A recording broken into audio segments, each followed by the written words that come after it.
ربیع الاول کا مہینہ شروع ہو چکا ہے اور یہ مہینہ اسلام سے پہلے بھی اسی نام سے جانا جاتا تھا، لیکن یہ حسن اتفاق ہے کہ اسی مہینے میں ہمارے پیارے نبی حضرت محمد مصطفیٰ صلی اللہ علیہ وسلم کی ولادت باسعادت ہوئی، جس نے انسانیت کو حقیقی معنوں میں بہار عطا کی، اندھیروں کو روشنی میں بدلا اور کائنات کو ایسی خوشبو بخشی جو قیامت تک باقی رہے گی۔ اس مہینے میں نہ صرف آپ کی ولادت ہوئی بلکہ اسی ماہ ہجرت کا وہ عظیم الشان واقعہ بھی پیش آیا جو اسلام کی دعوت اور فتوحات کا نقطۂ آغاز ہے۔ اور پھر اسی ماہ ربیع الاول میں نبی اکرم صلی اللہ علیہ وسلم کا وصال ہوا۔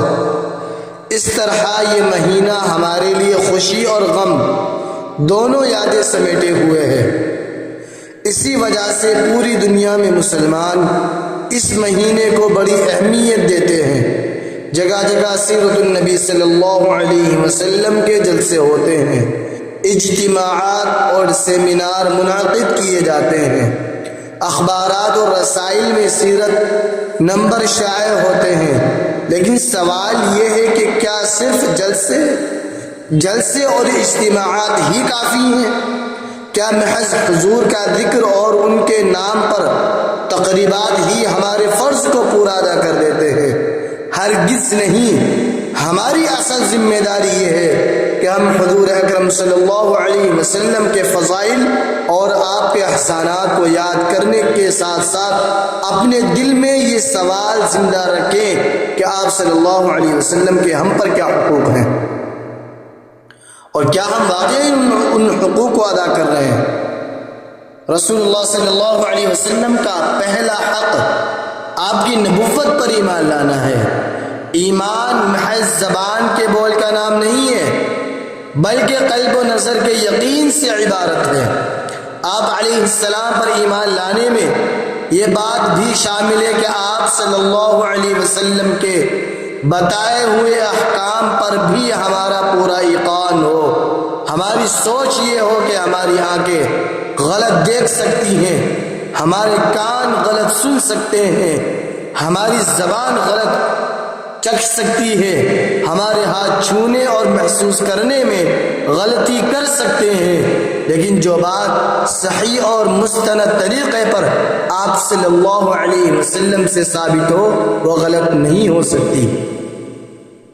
اگر دل میں یقین گھر کر لے تو انسان کی عملی زندگی میں ایسا انقلاب آ جائے کہ اس کے روز و شب، شام و سحر بدل جائے، مگر افسوس کہ ایسا نہیں ہے۔ مثلا رسول اللہ صلی اللہ علیہ وسلم کی تعلیمات ہمیں بتاتی ہے کہ صدقہ برکت کا باعث ہے اور سود بے برکتی کا سبب ہے۔ اب جو شخص آپ پر کامل ایمان و یقین رکھتا ہو اس کا قلب و ذہن یقیناً اس پر مطمئن ہوگا، اور جس شخص کا ایمان آپ کی تعلیمات پر کھوکھلا ہو وہ اس کا آپ کی تو یہی سوچے گا کہ صدقے سے مال کم ہوتا ہے اور سود سے بڑھتا ہے۔ نبوت محمدی صلی اللہ علیہ وسلم پر ایمان کا اہم پہلو یہ ہے کہ آپ صرف نبی نہیں ہیں بلکہ خاتم النبیین ہیں۔ آپ کے بعد کسی طرح کی کوئی نبوت باقی نہیں رہی ہے۔ آپ کے بعد جو شخص نبوت کا دعویٰ کرے وہ بالیقین مرتد ہے اور اس کو قبول کرنے والے بھی دائرہ اسلام سے باہر ہیں۔ یہ ختم نبوت کا عین تقاضا ہے۔ اس وقت ہندوستان کے مختلف علاقوں میں ایسے لوگ موجود ہیں جو ختم نبوت کے باغی ہیں، جو اپنی نبوت کا دعویٰ کرتے ہیں اور اس کی طرف لوگوں کو دعوت دے رہے ہیں۔ رسول اللہ صلی اللہ علیہ وسلم پر سچا ایمان اور پکا ایمان ایک مسلمان کو تڑپا دے گا اور وہ اس فتنہ کبریٰ کو ختم کر دینے کے لیے اٹھ کھڑا ہوگا۔ اگر یہ بات ہماری غیرت کو جنبش نہیں دے تو یہ یقیناً ہمارے ایمان کی صداقت اور اس پر استقامت کے لیے سوالیہ نشان ہوگی۔ ہمیں اس فتنے کو جڑ سے اکھاڑ پھینکنے کے لیے قریہ قریہ پہنچنا، اپنے بھولے بھالے ناواقف اور سادہ ذہن مسلمان بھائیوں کو صحیح صورتحال سمجھانا ہوگا، اور اس طرح ہم عمل و قانون کے دائرے میں رہتے ہوئے نبوت محمدی صلی اللہ علیہ وسلم کے خلاف اس بغاوت کا مقابلہ کر سکیں گے۔ نبی آخر الزمان علیہ السلام کا امت پر دوسرا حق نبی سے محبت ہے۔ نبی سے امت کا تعلق محض قانونی اطاعت اور آئینی احترام کا نہیں، بلکہ ایسی اطاعت مطلوب ہے جس کے پیچھے بے پناہ محبت ہو، ایسی محبت کے انسان لٹ کر محسوس کرے کہ اس نے پایا ہے، ایسی محبت کے انسان کو کھو کر سمجھے کہ اس نے حاصل کیا ہے، ایسی محبت جس میں کانٹوں کا بستر پھولوں کی سیج کا لطف دے، اور جس راہ میں شعلہ آتش میں انسان شبنم کی خنکی محسوس کرے، جنون کو چھوتی ہوئی محبت اور وفاداری کے جذبے سے معمور ہو۔ یہی چاہت ہے، یہی محبت آپ صلی اللہ علیہ وسلم سے حضرات صحابہ کرام رضوان اللہ علیہ مجمعین کی تھی۔ انہیں جان دینا گوارا تھا، یہ بات بھی برداشت نہ تھی کہ ان کی جان بچ جائے اور آپ کے تلوے میں ایک کانٹا بھی چبھے۔ یہ حب نبی صلی اللہ علیہ وسلم ایمان کی حفاظت کا بہت بڑا اثاثہ ہے۔ اللہ کا شکر ہے کہ مسلمان کتنا بھی گیا گزرا ہو، بے نمازی ہو، فرائض سے غافل ہو، شراب و کباب جیسی بری عادتوں میں مبتلا ہو، دین سے نابلد اور احکام شریعت سے ناواقف ہو، لیکن اس کے سینے میں حب نبوی کی چنگاری ضرور موجود ہوتی ہے، جو وقت پڑنے پر شعلہ آتش بلکہ آتش فشاں بن جاتی ہے۔ اس جذبے محبت کو حقیر نہ سمجھنا چاہیے، بلکہ اس کی لو کو اور بڑھانا اور تیز کرنا چاہیے، اور ہمیں اپنے آباء و اجداد سے حاصل ہونے والی اس امانت کو اگلی نسلوں تک پہنچانا چاہیے۔ یہ محبت اسی وقت پروان چڑھے گی جب رسول اللہ صلی اللہ علیہ وسلم کی پہچان ان میں پیدا ہو، اور یہ پہچان حضور کی سیرت کو جانے بغیر پیدا نہیں ہوگی۔ مقام افسوس ہے کہ ہمارے بچے نہرو جی، گاندھی جی کی سیرت سے تو واقف ہیں، یقیناً اپنے وطن کی تاریخ سے آگاہ ہونا بھی ضروری ہے۔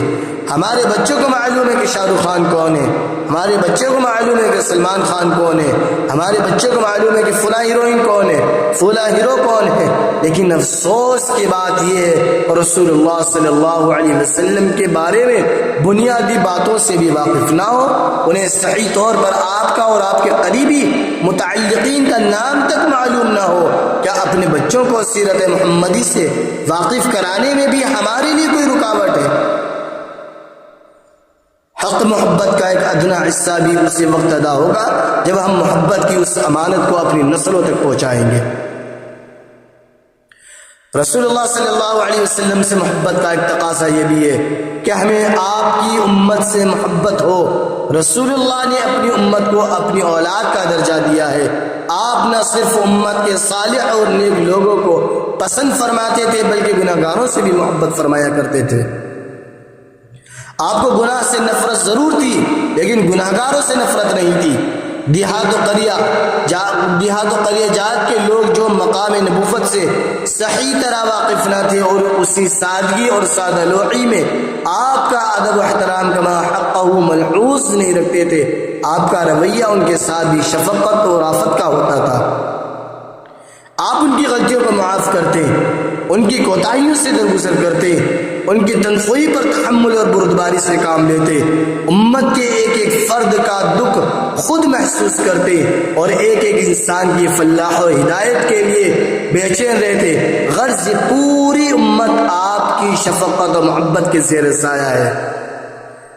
جیسے کسی شخص کی محبت اس کی اولاد سے محبت کا باعث ہوتی ہے اور اس کے پورے کنبہ خاندان سے انسان انس محسوس کرتا ہے، اسی طرح رسول اللہ سے محبت کا لازمی تقاضا یہ ہے کہ آپ کے اس پورے روحانی کنبے سے ہمیں محبت ہو، ان کے زخم کو ہم اپنے سینے میں محسوس کریں، ان کی تکلیف کو ہم بے چین و بے قرار کر دیں، ان کی تکلیفیں ہمیں بے چین اور بے قرار کر دیں۔ اسی لیے رسول اللہ صلی اللہ علیہ وسلم اللہ اور اللہ کے رسول کے ساتھ مسلمان کے ساتھ بھی خیر خواہی کی بیعت لیا کرتے تھے۔ آج امت میں فرقہ بندی، پراگندی کی صورت ہے۔ ہمارے دل ایک دوسرے سے ٹوٹے ہوئے ہیں، ہماری صفیں بکھری ہوئی ہیں۔ غور کیجئے، کیا حضور سے محبت کا تقاضا یہی ہے؟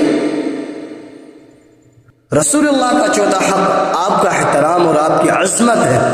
اللہ تعالیٰ نے اس بات سے بھی منع فرمایا کہ آپ سے ہم کلام ہوتے ہوئے کسی مسلمان کی آواز آپ کی آواز سے بلند ہو جائے، اس سے اندازہ کیا جا سکتا ہے کہ بحیثیت مسلمان ہم پر آپ کا کس قدر احترام واجب ہے۔ صحابہ کرام نے اس طرح احترام کا حق ادا کیا کہ آپ جب کوئی بات ارشاد فرماتے تو وہ اس طرح متوجہ ہو کر حضور صلی اللہ علیہ وسلم کے گرد بیٹھتے کہ جیسے ان کے سروں پر پرندے بیٹھے ہوئے ہوں، مبادا اڑ نہ جائے۔ جب آپ کلی کرتے تو صحابہ زمین کو، پانی کو زمین پر نہ گرنے دیتے بلکہ ہاتھوں، چہروں اور سینوں پر مل لیتے۔ آج عظمت رسول کا تقاضا یہ ہے کہ ہمارے سینے سنتوں کی عظمت سے معمور ہے اور رسول اللہ کی ایک ایک سنت کا ہم احترام کریں۔